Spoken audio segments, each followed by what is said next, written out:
নমস্কার সবাইকে, আর সবাইকে স্বাগত জানাই আমার এই মিশুক দীপাতে। প্রথম ছবিটা দেখে নিশ্চয়ই বুঝতে পেরেছো কোথায় আছি।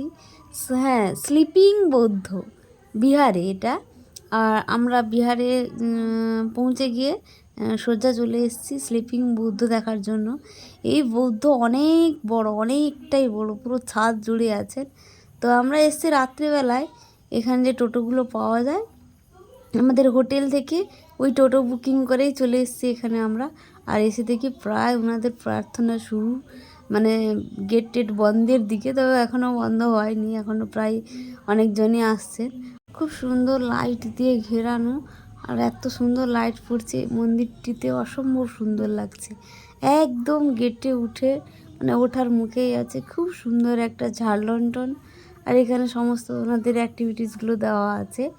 এখানে শুধু যে পুজো আর্চা হয় তাই নয়, এখানে ট্রেনিং সেন্টারও আছে। অনেককেই দেখছি ট্রেনিং নিচ্ছেন এখানে। তো স্লিপিং বুদ্ধ যেখানে আছেন সেটা উপরে, একদম ছাদে, খোলা আকাশের নিচে। তো সেখানে উপরে উঠতে হবে, আর তাই জন্য আমরা সিঁড়ি বেয়ে একদম উপরে উঠে যাচ্ছি। এই দেখো কি সুন্দর লাগছে, সব মূর্তিগুলো দেখো, অসম্ভব সুন্দর করেছে। এসেই পুরো মনটা একদম স্নিগ্ধ শান্ত হয়ে যাবে। আর বৌদ্ধটা দেখো, জাস্ট অসাধারণ লাগছে, অসাধারণ। বাপরে, এতটাই বড়, আমি তো দেখিনি এর আগে কোনো দিন। আর এখানে কি সুন্দর মূর্তিগুলো করে হাত জোড়ো করে সবাই আছে দেখো। আর এইদিকে এনাদের এখন সন্ধ্যা যেহেতু হয়ে গেছে, ওনাদের প্রার্থনার সময়ও হয়ে গেছে, আর সেই সময় আমরা এসেছি। তো এখানে বেশিক্ষণ থাকা যাবে না, কারণ ডিস্টার্ব হয়ে যাবে, এনাদের মানে অস্বস্তি লাগতে পারে, হতে পারে। তো আমরা তার জন্য একটুখানি তাড়াহুড়ো করে একটু দেখে চলে যাচ্ছি এখান থেকে। এটা নাকি এখানকার স্কন মন্দির, মানে স্কনের বৌদ্ধ মন্দির, যেটা কি ওনারা বলছেন, ঠিক জানিও না।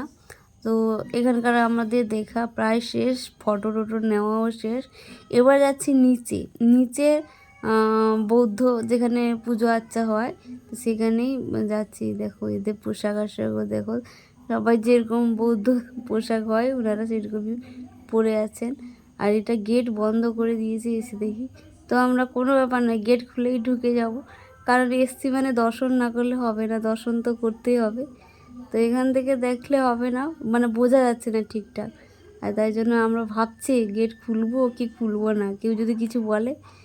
তো দিদি বললো না, চল গেট খুলেই যাই, কেউ কিছু বলবে না, আমরা তো শুধু দেখে চলে আসবো। তো আমরা যাচ্ছি। দেখো এই হলটা দেখো, এত সুন্দর লাগছে, বিশাল বড় একটা হল, যেখানে বৌদ্ধ মূর্তিগুলো সব আছে। এখানে দেখো কি সুন্দর লাগছে, দারুণ লাগছে, দারুণ। এত সুন্দর সাজিয়েছে, এত সুন্দর করে। আর এখানে কত রকমের বৌদ্ধ মূর্তি আছে, এই যে দেখো কত রকমের আছে। সত্যি কথা বলতে বৌদ্ধদের সম্পর্কে আমার খুব কমই তো জানি, তাই আমি বেশি কিছু বলতে পারবো না ওনাদের সম্বন্ধে। তবে কিছু কিছু যেটা জানি সেটারই জানা, বেশি কিছু আর জানা নেই। আর এখানে ওনারা দেখছি ভোগ টোগ দিয়ে, না না না, যেও না যেও না যেও না, আস্তে আস্তে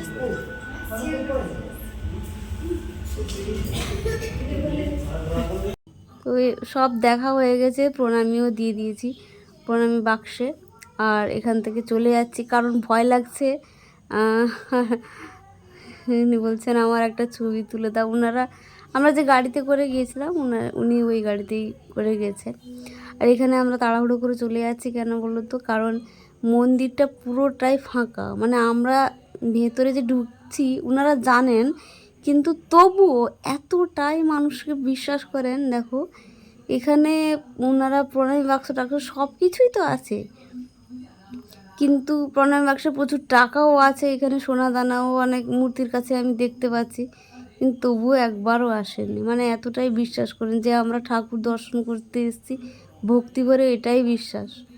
এবার আমরা চলে যাচ্ছি, তবে যাওয়ার আগে গেটটিও বন্ধ করে দিয়ে যাই, কারণ আমরাই গেটটি যেহেতু খুলেছি, তাই জন্য গেটটা আমি বন্ধ করে দিলাম। তবে এটা ধ্যানের জায়গা, মানে এত সুন্দর শান্তির জায়গা যে বলার নেই। আর এবার দেখো এখনও লোক আসছে, এখনও লোক ঢুকছে, কিন্তু এখানে বেশি ভিড় হয় না, কারণ কি এখানে না গ্রামের ভেতরে মন্দিরটি, সেই জন্য এতটা বেশি ভিড় হয় না। ওনারাও দেখছি দরজা খুলে চলে গেলেন। এবার আমরা যাচ্ছি, দেখো রাস্তাটা পুরো একদম গ্রামের রাস্তা যেরকম হয় সেরকমই। আর টোটোতে সবাই বসে আছি, টোটোতে আমরা একদম টোটোর পেছনেই বসে আছি। যাচ্ছি হোটেলে,